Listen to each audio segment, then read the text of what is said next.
আসো।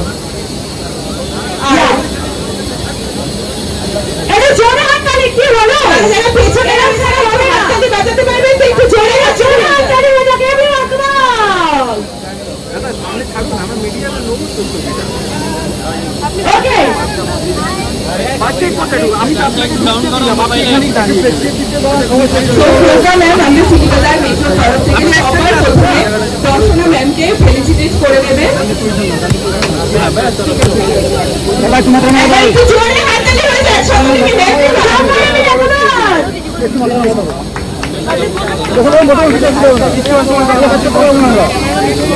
আর নেক্সট আমি cancer মাইনোরিয়া centre রেখে দেবো সামনে,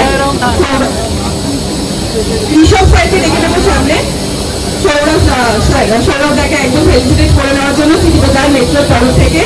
একবার একটু জোরে হাততালি পাবো কি যারা পেছনে রয়েছে? জোরে হাততালি হয়ে যায়।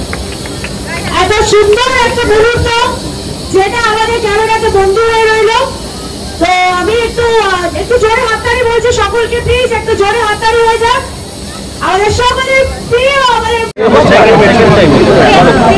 সিটি বাজার মেট্রোর সঙ্গে এই আমরা প্রথমবার কোলাবোরেট করলাম, প্রচন্ড ভালো লাগলো। পুজোর আগে পুজোর সাজে পুজোর গানে বলে একটি গান রিলিজ করলো, তো সেক্ষেত্রে সবাই দেখবেন প্লিজ, ইউটিউবে বেরিয়ে গেছে এবং গানটা শুনে গানটা ইমন গেয়েছে এবং আমাদের এই পুরো বিষয়টা ডিরেক্ট করেছে সমর্পণ সেনগুপ্ত। তো আশা করি মানুষের ভালো লাগবে। বললাম যে পুজোর গান বা পুজোর কাজগুলো খুব স্পেশাল হয়, দুর্গা পুজো আমাদের বাঙালির কাছে খুব স্পেশাল, আমার কাছে খুব স্পেশাল। তো আমি কাজটা করে প্রথমে সমর্পণ দার সাথে কাজ করেছি, আমার প্রচণ্ড ভালো লেগেছে। আর পুজোর কাজের একটা আলাদা থ্রিল কাজ করে সেটা। কটা দিন মানে ঘোরাফেরা খাওয়া দাওয়া একটা মানুষের আমি তো পুজোতে প্রচণ্ড মানে আমাকে নতুন জামা কাপড় পরতেই হবে, আমাকে বেরোতেই হবে, আমাকে হাউস পার্টিও করতে হবে। তো আমি পুরো পুজোর মজা নিই, মানে পুজোর ভোগ থেকে শুরু করে অঞ্জলি আমি কিচ্ছু বাদ দিই না। স্ট্রিট ফুড আমার প্রচণ্ড ফেভারিট, আমি এমনিতেও সারাক্ষণ খাই, পুজোর সময় তো খাই, নো ডায়েট। Thank you.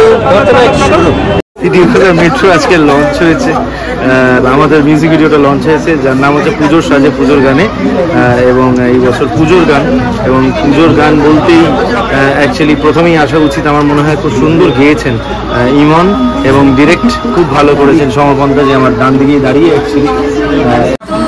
বন্ধুদের সাথে আড্ডা করে স্ট্রিট ফুড খাওয়া, মানে পুজোর ভোগ খাওয়া, অঞ্জলি দেওয়া, আড্ডা মারা, যে যে জিনিসগুলো হতে পারে আমি সব কিছু করি। সৌরভদা আমারও ঠিক তাই, তবে এখন অনেক জিনিস ঘটছে চারিদিকে, তো সেক্ষেত্রে পুজোতে যে কত আনন্দ করবো সেটা ঠিক জানি না। দেখলাম ভিডিও সিরিজে ভিডিওতে দেখলাম যে তুমি সারপ্রাইজ দিলে, যেটা দেখানো হচ্ছিল। তো পুজোতে রিয়েল লাইফে কি সারপ্রাইজ আছে দর্শনার্থীর জন্য? না, ওইগুলো আমি বলবো না তোমাদের। একটু তো বলতে পারো, একটু তো হিন্ট দিতে পারো। আচ্ছা, দর্শনার্থী শ্রোতাদের কোনো সারপ্রাইজ আছে? কোনো সারপ্রাইজ পুজোর জন্য? আমি অ্যাকচুয়ালি সবসময় যখনই আমি নিজের জন্য কিছু কিনতে চাই বা কিছু কিনতে চাই, আমি ওর জন্য কিছু কিনে আনি, আর আমার মনে হয় আমি খুব বড় সারপ্রাইজ দিচ্ছি, আমার এরকম মনে হয়। ওটাই আমার কাছে সারপ্রাইজ।